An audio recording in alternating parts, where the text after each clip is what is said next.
Hi and welcome to C Squared. I'm Christopher. And I'm Karma. And this time we're giving you a review from a screener that you received. Yes. Of an upcoming movie titled Battle in Space, The Armada Attacks. Now, rather than our usual recap, I have a little rant I'm going to launch into right away. I have a rant of my own, so we'll see if it overlaps. When you hear a title like Battle in Space, The Armada Attacks, certain expectations are set up in the viewer. You think you're going to be getting a Star Wars ripoff like Star Crash or Battle Beyond the Stars, something with an insane plot, over-the-top dialogue, cardboard characters out of Flash Gordon, lots of spaceship battles, lots of not very good special effects, but lots of them, and something probably that's going to be really cheesy, but fun to watch. Perhaps a battle in space? Kind of bubblegum for the eyes and mind. And this expectation on the part of the viewer is only increased when the opening narration says, "In the 2420s, aliens enslaved human villages. Assisted by powerful space wizards from an alternate dimension, where humans fostered magic instead of science. These invaders held a vice around the neck of human civilization for years. All hope seemed lost, until a group of resistance fighters fought back. Deep in the village underground, rebels organized a counteroffensive against their alien overlords. While some activists took to the streets, others piloted ships designed to fight back in an organized assault on the aliens. These are some of those ships." All this is said while you see spaceships zapping at each other. The setup is clear. You're going to be getting a fast-paced, action-packed special effects extravaganza featuring lots of battles in space and probably a lot of fun. And then the movie starts. Then reality sets in. Your scene cuts to a slum on Earth. And it's not even a futuristic-looking slum, like in Blade Runner.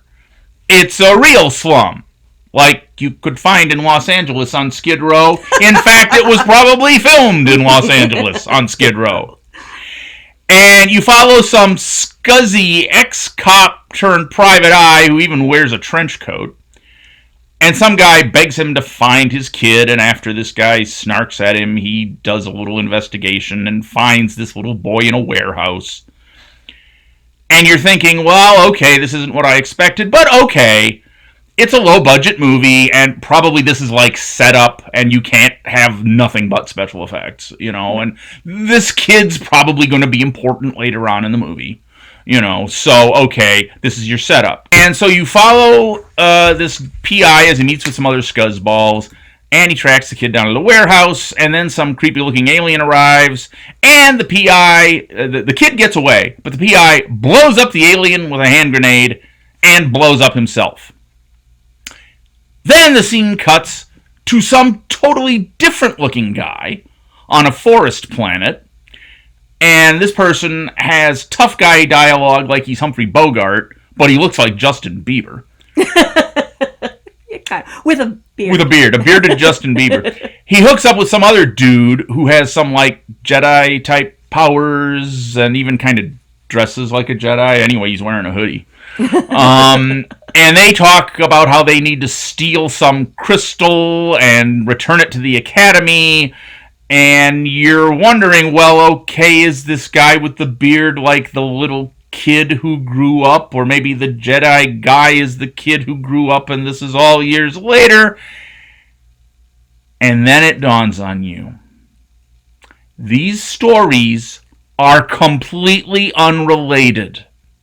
Congratulations! You have just been subjected to a gigantic bait and switch. This is not the cheesy fun space epic you were promised. It's a series of totally unrelated vignettes or short stories with the barely common thread of alien invasion And each of them is dark, depressing, downbeat, and all of them end with the lead character being betrayed or killed. Yep, pretty much. Hooray! Battle in space. Yeah, there's the battles in space that take place in this film are pretty much off screen and happened either before or after the vignette you watch. Yeah, I was going to say the only real battle in space is the one vignette where it's all set in the cockpit of the spaceship. In the whole thing, you don't actually see the space battle. No. And they talk about how there's a space battle going on. Yeah, and then the last vignette takes place in space, but she's trying to escape from aliens, so it's not really a battle. Okay. So, anyway. Your turn to rant. My turn to rant. So, first of all, the title. Battle in Space, the Armada Attacks. When you hear that title, you expect a battle in space, and you expect an armada attacking something. There is no battle in space in this film, and there is no armada. No. Nope.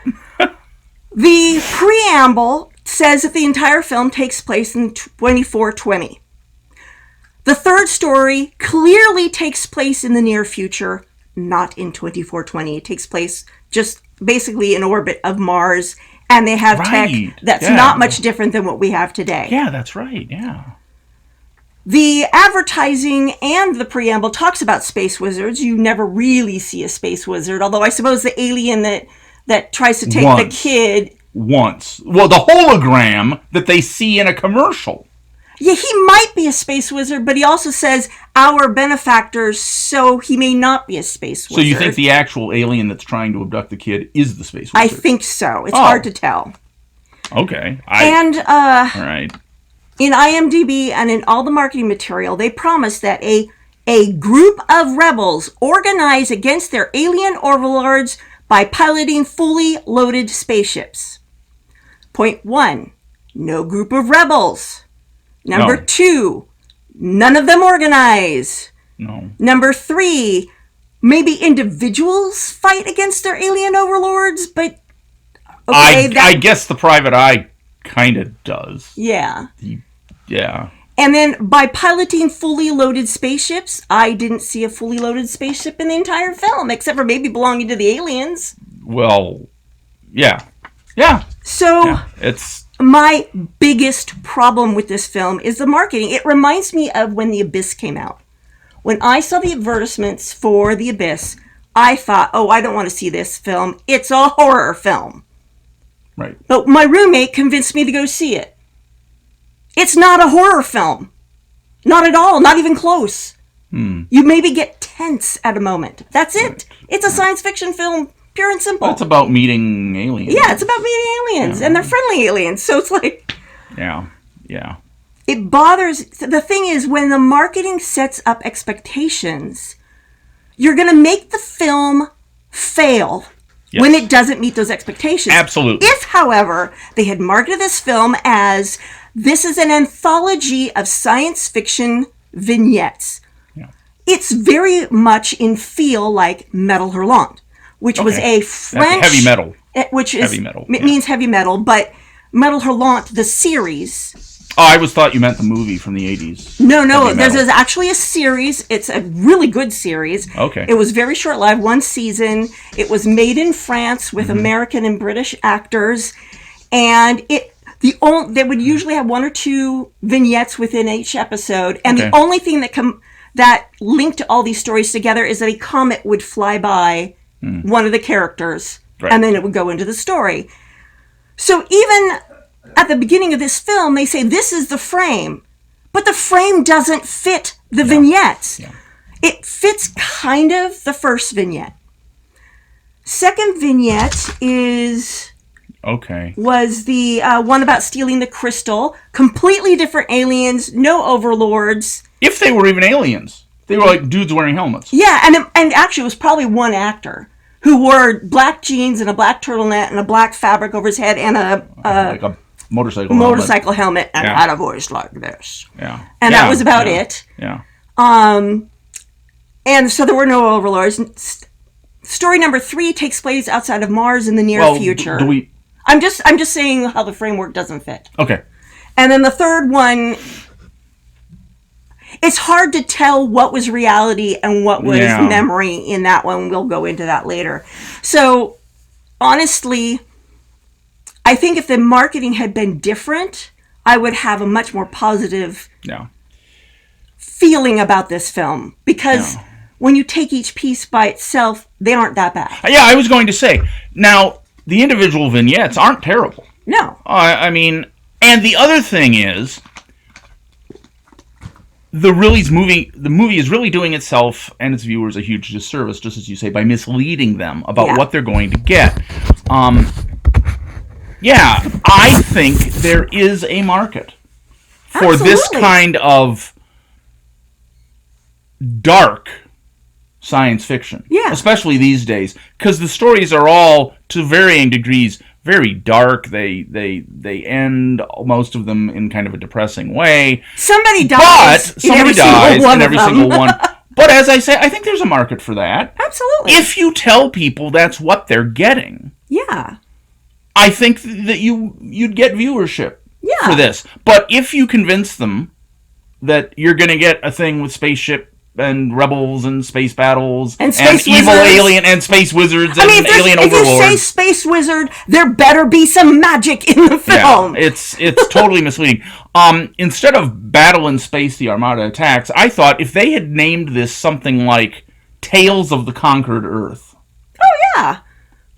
then you'd go into it thinking, okay, well, it's going to be different stories with the common theme that Earth has been taken over by aliens, and Right. maybe people are fighting back, or they have to resist, or whatever. It has more in common with Twilight Zone, the movie, Mm-hmm. and Tales of the Crypt, the movie. Or the TV show The Outer Limits. But I'm just the second one. But I'm talking about the movies where it's a bunch of vignettes Yes. strung together. Or even the 1980 Heavy Metal. Yeah. Yeah, I mean, they could have easily just had, like, a host. Kind of like the story Monster Club that I reviewed You by could have text. done that. I mean, just had... You could have had a host who sets up each one, or you could have just had the opening narration, after the aliens conquered. But see, then you're still setting up that the aliens are the same in every vignette. That's and the true. third story does not have any aliens whatsoever. Yeah, just narration about these are the tales of the far future. The tales of the far future, the tales of the conquered Earth. The marketing for this, the title and the marketing, is way off. And I mean, if you look at the trailer...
Yeah. It is also... it makes it look like it's going to be kind of a gritty... rebels fighting back against the aliens and lots of battles in space and stuff. And it's totally misleading.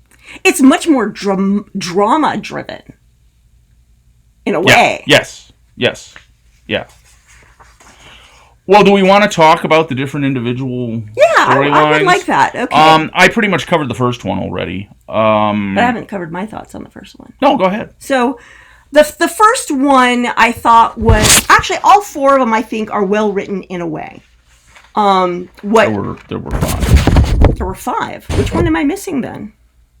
We'll go through them. Anyway, so the first one, it takes place either on Earth or another planet. And I guess it could be another planet. But... And the aliens are basically stealing our children. And the people, they call the aliens the boogies. And so it follows the The Private Eye. The Private Eye, who's kind of like a Decker from Blade Runner. Like, a really super Decker. Subpar. Yeah, subpar. Yeah. It's not... We're comparing it to Blade Runner, but it's really not much like that. No, it's much more well lit. The basic frame up is just that you got a Private Eye who's like opposing the aliens and trying to find somebody. And the basis of it's sort of like his story arc from I'm not going to help this guy to actually sacrificing his life at the end to help free the kid. And so I thought that it was a well-told tale of someone who you didn't expect to be a hero or turning into a hero. Yeah. The acting was fair to middling. Yeah. I thought the supporting characters probably acted better, but that might have been because they had less screen time. It's hard to tell. Yeah. But, all in all, I enjoyed that, and I was waiting for it to continue. The second one was with the two guys in the forest, and again, it kind of reminds you of Jedi, Return of the Jedi, just because it's set in a forest, and there's one guy who's kind of like a Jedi, and one guy who's kind of like Han Solo, who's like a cynical, tough-talking guy, and they have to get into the secret bunker and get something, but other than that, there's not really any similarity. And this one is like, there's a lot of dialogue in it referring to stuff that, if you knew this was going to be a standalone episode, you'd be like, oh, okay, well, that's what makes sense for this episode. But at this point, at least I was still thinking this is somehow connected to the first vignette. Yeah. And so you're like, what Academy? What Crystal? What... Who? I'm like, maybe the crystal has to do with the space wizards. We're going to see space wizards now. Yeah. No space wizards. And then it also ends cynically where the two guys work together to infiltrate this base, and they seem like they're buddies and stuff. Yeah. And then the one stabs the other one in the back and says, we need to stop it. Like, after they get the crystal, they get away from the planet. And he says, we need to stop off at the base to get supplies. So they land, and the Jedi-looking guy tells Adrian. The Jedi-looking guy. They have names. Yes, his name is Adrian. The other one's Jamie. His name is Adrian, and he tells Jamie, "You go get the supplies, and here, I want you to keep the crystal because I trust you." So Jamie goes to get the supplies, and he goes in, and there's no supplies, and there's no guns, and there's no nothing, and he's like, "Well, what's going on?" And then he opens the box that Adrian gave him, and it's empty. And he looks out the window, and Adrian's gone, and here come the aliens to kill him. And my main point on that vignette is really the main character is Jamie. The one who kind of looks like Justin Bieber with a beard. Yeah. And if you're going to be the main character, you kind of need to be able to act. And the impression I got, speaking of Star Wars, is I believe that this guy is kind of in the same place that Hayden Christensen was when he was in the Star Wars prequels, where he has some acting experience, but he's just beginning his career. Yeah, and he's not quite ready to be the lead because I kind of got the feeling that he was trying to be himself, but trying to act at the same time and not quite getting it. So the other guy, Adrian, came off as a much better actor, but he had a lot less dialogue and a lot less to do. And of course, he was the one whose Jedi powers worked. He was the one who could shoot well, and there's moments of oddball comedy. Yeah. In this where Jamie drops his gun and he's tied up and hanging from a tree, and he tries to use his Jedi powers, I guess, that he has to make the gun fly into his hand, and he can't. Yeah, and then Adrian shows up, and it does. Yeah, because Adrian knows how to use his powers. Because Adrian is just that awesome. And then they sneak into the base, and it's like, we've got to be really quiet. And so Jamie kicks over a bunch of buckets, and and on top of it, you can tell this was low budget because it took place in a warehouse. I mean, they've got this crystal that is really, really valuable, and they set it on a table in a warehouse and walk away. Walk away. Lots of warehouses in this movie. Yeah, they're cheap to film in. I mean, I thought this one was well written, just badly acted. I did not think it was well written at all. Oh. There's way too much exposition about stuff that you don't know what they're talking about. Well, again, if you thought it was standalone, that would have been fine. I guess.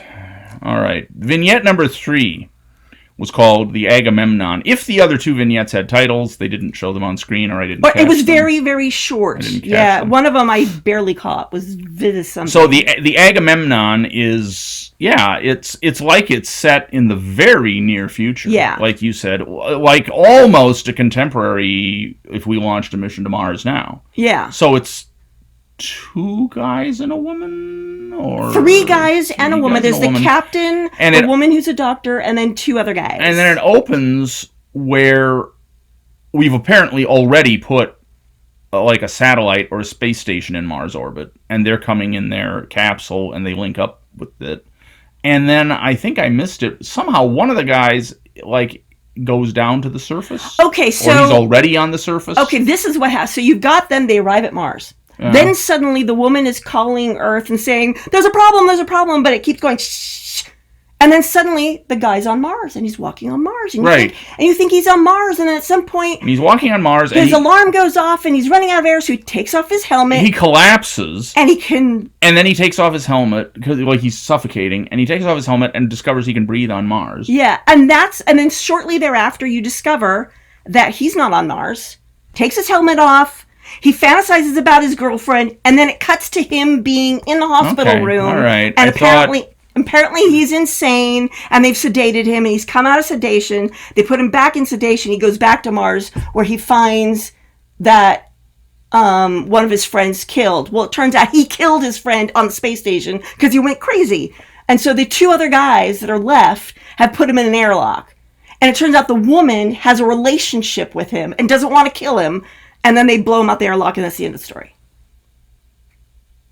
Oh! Yeah. So that's the same... Okay. You know what happened? What? As I must have nodded off halfway through this, because I remember him passing out and then finding he can walk around on Mars, and then I remember them shooting him out of the airlock, and I thought those were 2 different stories. Nope. Same story. All right, okay. This is how exciting this film was, you know. And that was the slowest vignette. The part with him walking around on Mars without his helmet reminded me of the old movie from the 60s, Robinson Crusoe on Mars. Yes. Because there is a certain amount of mood to it where it's sort of set up where he's alone, stranded on Mars. He discovers he can breathe on Mars. He's walking around alone, and like you think he's going to have to survive, you know, and then you fall asleep and at one point wake up later. He sees tracks in the sand. Right, yeah. And he's like, he says something, that can't be right. So I'm thinking, maybe the alien is there. And he's going to follow the alien, and then that just never panned out because it's all up in his head. All right. Vignette number 4 is the one that we've made brief reference to before. There's a pilot named John Cockroach. Yeah. Who's like the pilot of a spaceship, and he has a co-pilot. Her name is Mo, and they have a big argument about Cockroach is like a cyborg. Yes. He's like got some kind of implant in his brain. And apparently most people in this time... And most people, apparently, in the space fleet at least, have these implants, but she doesn't. She's an organic. She's all natural, as she says. Yes, all natural. And so they have... Most of it is them arguing. Well, it opens with John Cockroach remembering his father. Yes. Telling him... like living in a forest or something, and teaching him how to shoot a gun, and teaching him like how to hunt and stuff, and telling him if you get knocked down, you always got to get back up, and you can do it, you can succeed, you can be strong, like that. And so he's arguing with Mo, and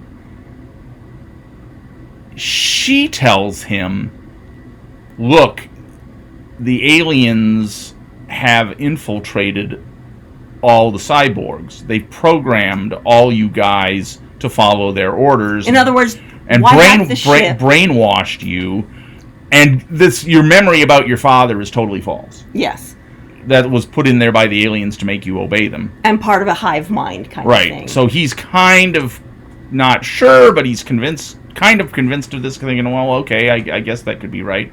So the mystery is, and then is she telling the truth? Is she or is she lying? Truth? And then they get a message from the space fleet that says, hey, how come you're targeting your missiles at us? John, you've got to stop this. And he says, well, but we've been infiltrated. And the voice on the radio tells him, no, that's not it at all. What the aliens have is they control a biological organism.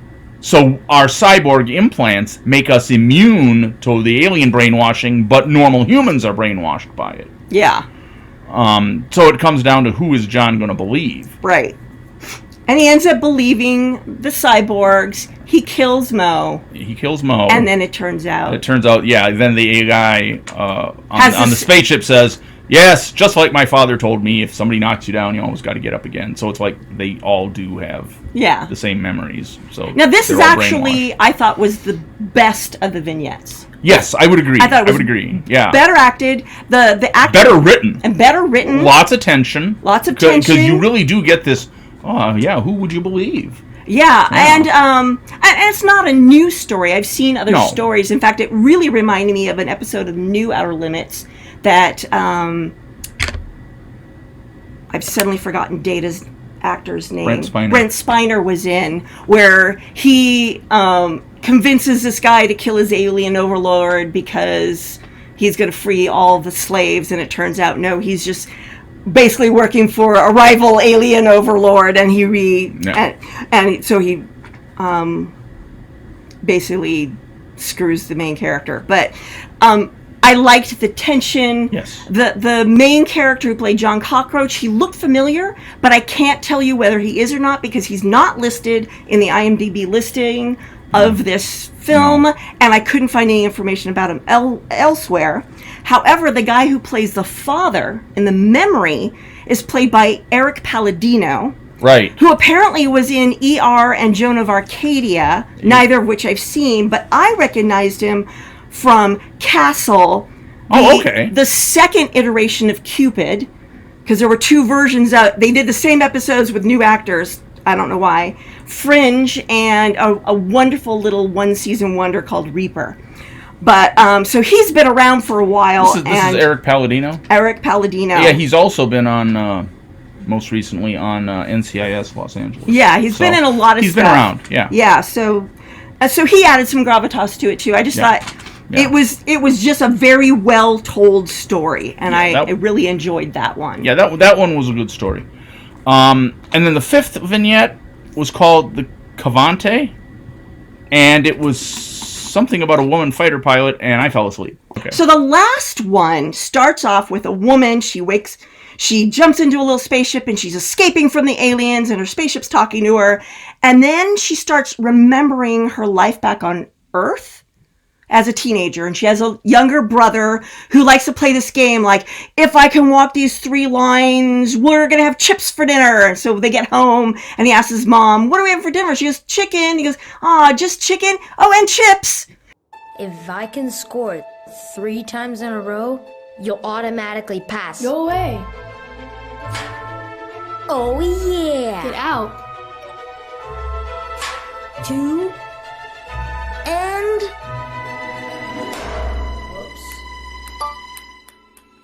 I said get out, you idiot! It's just a game. So the last memory, and the whole time she's trying to get through wormholes, and her ship's being attacked, and the glass is starting to break, and I mean, the main pilot's in this danger, and now the memory of the daughter, of herself on Earth, apparently. In this last part, her little brother was playing a video game. He said, if I win this game, if I don't win this game before the sun sets, the cousins we're going to visit are going to laugh at me all day. And so she bops him, and then he looks out the window, Now she's in the hospital. She's suffered a brain hemorrhage. Her family's been killed, apparently, in this car accident. And so she basically gets out. She's not supposed to move. She's supposed to stay very calm, because if her heart rate gets above 100... This is her as a teenager. She's going to have an aneurysm and die.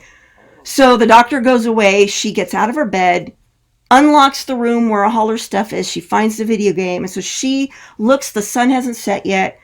She's going to finish this video game because if he finishes the video game, the little brother said, my sister will be with me forever and protect me forever. So now she wants to finish the video game, I guess, to either protect her brother. And so it keeps going back and forth between the woman in the ship, the glass is cracking, she's almost here, she's bursting this, and she's doing that, she's trying to run. And then it goes back to the little girl, and she's playing. And now you're starting to get the impression that the woman in space is actually in the game. Okay. And now she's getting close. Oh, no. And then the doctor's trying to get in to stop her, and then the blood's starting to go down. And so you kind of get the impression that perhaps, because you never really see a true end here, is that perhaps the girl does win the game, has an aneurysm, and gets to live with her little brother in heaven forever. Or maybe it was all hallucination and that really is a memory of the other person. But basically, you get the impression that both the young girl in the hospital dies and the woman in space dies. So it's kind of mysterious. Yes, it's kind of like Total Recall, where it could really go one way or the other. Okay. That doesn't sound like it was too bad. It wasn't too bad. It was just, but it didn't have really a beginning, middle, and ending. It was kind of a, it really was like a snippet or a vignette. It wasn't a full story. Okay. So there's that. I thought it was well acted, and the special effects were nice. Okay. Well, as I say, I slept through that one. So yeah, you did. At this point, about the only thing left to mention is that we've mentioned Eric Palladino. This movie also features Douglas Tate, who was in the TV series Teen Wolf, Grimm, Legacies, a short-lived show, and he's the guy in the monster suit in vignette number 1. He's the alien. Oh, who's okay. Trying to steal the kid. And I guess a lot of what he does is like... So that's the person they were advertising about? No. And this is the final thing. There's a huge amount of hype in the publicity materials for this screener about how this movie has Doug Jones, who is Saru, the alien-looking dude on Star Trek Discovery. He's far and away the biggest name associated with this movie. He was Abe Sapien in Hellboy. Yeah. He was Fauno in Pan's Labyrinth. Oh, yes. And in the Oscar-winning film The Shape of Water, he's the amphibian creature that the woman's in love with. So I guess he does a lot of parts in makeup and stuff. Well, the thing is, he's a very, very slender. He's very gaunt. He's very gaunt. Yeah. So you can put a full body costume on him, and he doesn't look bulked out. Right. He looks kind of normal. Yes, and even the Saru makeup on Discovery, he is kind of a very angular looking type of alien. But the funny thing about this is the publicity really hypes the fact that Doug Jones is in this because he's far and away the biggest name attached to this movie. But nowhere, not on IMDb and not in any of the publicity materials for this film itself, do they ever tell you exactly what part he plays in the movie. I looked at his picture and I don't remember him from any of the human parts in the movie. You thought he might be the holographic there's a brief scene in the first vignette where you see it's like a TV commercial almost, like a hologram of a guy who's dressed up like a wizard. Yeah. Talking about our overlords and stuff. And it's a tiny little snippet. So you thought that might be him. But because he's skinny. Who knows for sure? I don't know. Maybe he's the alien in the first one. Which is very bizarre that you hype that you have this name actor. And we're not fans of Discovery, but it's a big name show. It's very hot right now, and Saru is a very prominent character in it. Why would you make a big fuss about having this actor and then never tell anybody who he plays? Yeah. Unless, as you say, it must be like a tiny little part. And who knows? Maybe Doug Jones is like, do not. Oh, I don't want to be. Do not. It's not on his IMDb page. Yeah. So maybe he doesn't want to be connected with this. Yeah. Maybe this was, a couple hours filming for some bucks. And honestly, if you look at the IMDb page for this film, it does not list. It doesn't list near close to everyone. And I went through all the cast members that were listed on IMDb, and the vast majority of them are bit players. Some of them aren't even actors. Yeah. One guy listed in the credits is like a producer. Yeah. Palladino and Doug Jones are the two names. Right. That are in this, and they both have... I mean, Palladino is important in his vignette, but he's not the star of it. No, he's not the star of it. It's a small part, and Doug Jones must have a really small part. Yeah. So. And also, when they name the characters in IMDb, there's two characters named Father, Eric Palladino and some other guy, and I'm like... Well, you recognized him, though. Yeah, so I knew that... I know that's him. Yeah. But I have I don't recall there being a father in any of the other episodes, so I don't know who that guy plays. He plays a father somewhere. Yeah, so... it's the marketing on this is just a hot mess. Yeah, if there's a takeaway from this, it's that the marketing is absolutely deceptive and terrible. As I said before, I think if you were honest in the fact that, look, this is a low-budget, indie... science fiction anthology film, and it's kind of dark. I think there are a lot of especially young people, who'd be very interested in it. And who'd seek it out and would say, okay, well, going into it, I know what I'm getting. Yeah, this was interesting. And then going into it with that, you'd evaluate each vignette on its own merits. Exactly. And you'd be able to say, well, this one I didn't like, but yeah, this one showed signs of talent. And you wouldn't waste mental time wondering how does this hook up with this, and where are the rebels, and when are the rebels going to show up, and when's the big space battle coming? I mean, eventually you figure out those vignettes, and when you do, you're just crushingly disappointed. Oh, and the opening dialogue, I was going to say, it was so badly written. They kept saying, and fights back, and fights back, and fights back. I think they said, and fights back like 3 times, and they kept showing some of the same visuals over and over again. Yes, that there's one visual of a spaceship taken off from a planet with a moon behind it. Yeah. And you see that in, I think, every vignette. And then it ends with, and these are their ships. So does the first episode have a ship in it? The alien ship. There's no rebel ship. The second one barely does. Yeah. It's like, and each vignette's named after... The ship. Yeah. I don't know. And these are their ships.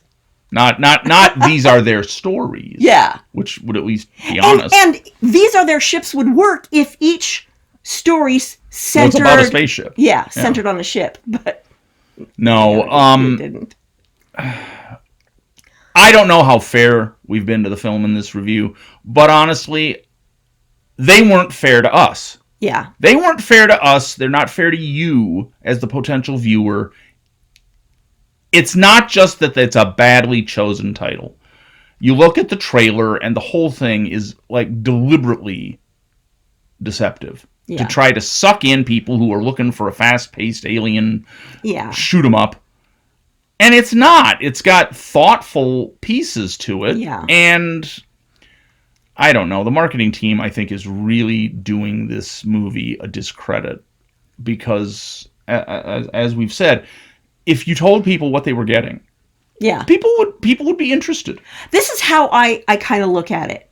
If you're looking for a battle in space, the Armada Attacks, this is a bomb. Yes. If you're looking for an intelligent anthology science fiction film, I'd say this is like maybe 2 Planets. Yeah. That's worth watching. That's fair. That's fair. Yeah. Yeah, if you could get past the bad marketing and the bad title. Watch this first. the actual vignettes are they're low budget. You can tell that the people were just starting out, but the stories are not bad. Yeah. They're pretty good. And actually a lot of the acting isn't bad either. Yeah. Most of the acting's not bad. Yeah, that's fair. Yeah. So yeah, I would agree with you. Yeah, it's definitely a much better film if you don't have the misled expectations attached to it. Exactly. I mean, in a way, it's kind of like the people who pulled the film together found a bunch of really interesting indie vignettes, short films, and thought, these are really good. We want more people to see them. Most people don't see shorts. So let's pull them together into a film, and then did a horrible job of doing that. When you read the marketing material, it does say something about different stories, but then they go on to say, but with the clear through line of fighting back against aliens. Well, no, that's really. not true either. Yeah. The Mars story, there are no aliens. So, yeah, I think you're absolutely right. As what it is, an anthology film, it's fairly solid. As what you're told it is, it's a complete fail. Yeah. Yeah. So there you have it. There you have it. That's it. C-squared review. Okay, well, that's it for this time. Ciao.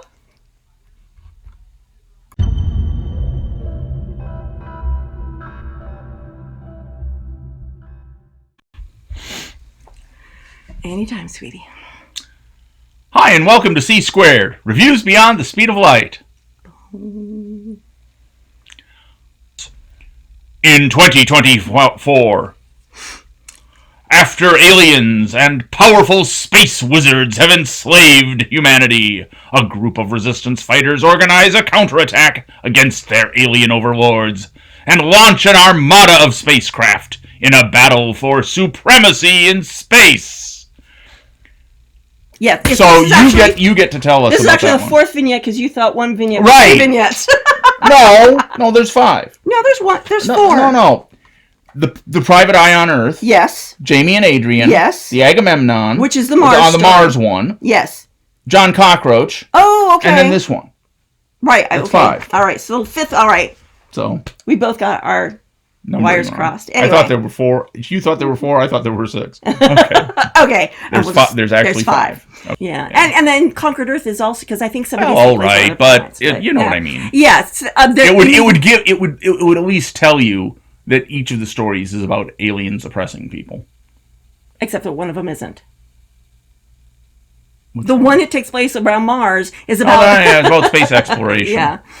Well, I don't know. Tales of Space, then. I don't know. Anyway. And yes, I have a cat. Come on in. You want to come in? You want to come? Anyway, I was expecting more of that story, and so I was a little disappointed that didn't happen.